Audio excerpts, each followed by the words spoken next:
saw you experiment to do something. Way into the first corner of the safety car go. Pecco Bagnaia fires away from pole position. Crypto Data Grand Prix of Austria coming your way here in Spielberg. Although main Grand Prix, only 2 victories in 9 have been won from pole field on 7 occasions, with Andrea Iannone, Andrea Dovizioso in those classic battles with Marc Marquez, the last corner thrillers. 9 Grand Prix, as we mentioned here at Spielberg. Only Ducati, and in 2021, one of the most memorable victories. Lights out, and we are going Spielberg. As well by Luca Marini. He's up inside P3, although he nearly lost the rear. Big moment for the number 10. That's going to break up. And Viñales had to check up. Look how far back he is. He's behind Bastianini and his teammate. A really good launch off the line. From 6th to 3rd in the first corner, we get a big scare. Spargaro halfway around this opening lap of 28 here in Austria. Already. You can see a gap opening up already a couple of places late in that first lap. Martin is through on him, and so leading by a couple of bike lengths from Binder, who's getting that little the front end a little bit nervous on yesterday's 14-lap sprint at the front, and even he said, with nobody ahead of him, having to take real risks on the brakes to try and close up to the back once again. We're in early difficulties as Jack Wace very late on the brakes there into turn 1, wasn't he? And runs wide through turn number 9. Yeah, so that's where he lost all that time then at the end of the second lap, and you'll see staying put next season now. Then has Binder got the drive? Looks like the fate for the Australian at the moment. Yeah, with the classic move, you get the drive through turn number 8 as they come over the winners. Getting on with this, isn't he? 1:30.222, best lap of his race so far. Was the race start? Then look at the superb launch that Bagnaia got from pole position. Rear ride-out device just drops the rear of that Ducati to pick up the acceleration of Marini. This is the battle then for 11th place. So Jorge Martin, after serving that long lap penalty, I just cannot catch a break at all, can he? Don't know how many ladders. Mia now, he's up behind Frankie Morbidelli and Paul Espargaro, who's been able to make up ground after that 3-play. Binder on the factory KTM. They're both just running sort of identical pace, and Binder just can't.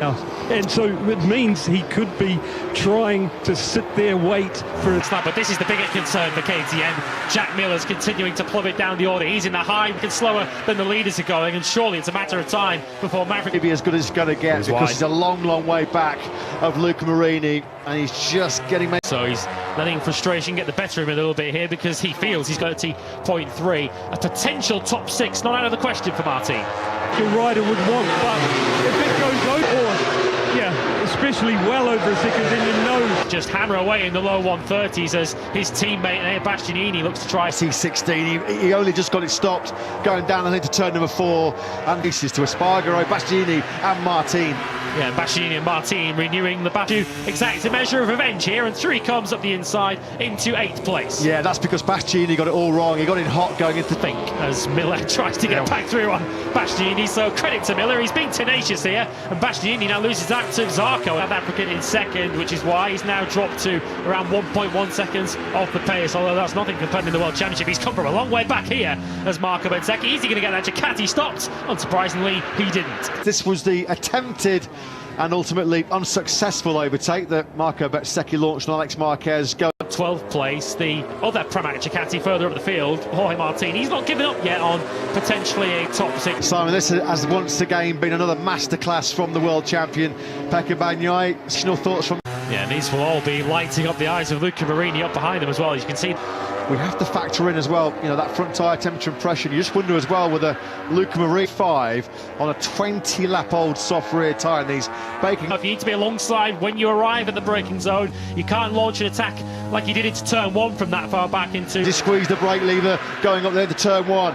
Marco Bezzecchi's a twitch there, wasn't he? He got some on the drive through turn number 8, and this time around he doesn't need to wait to turn 1 to mend it. The Bagnaia blitz has been sensational from lap 17.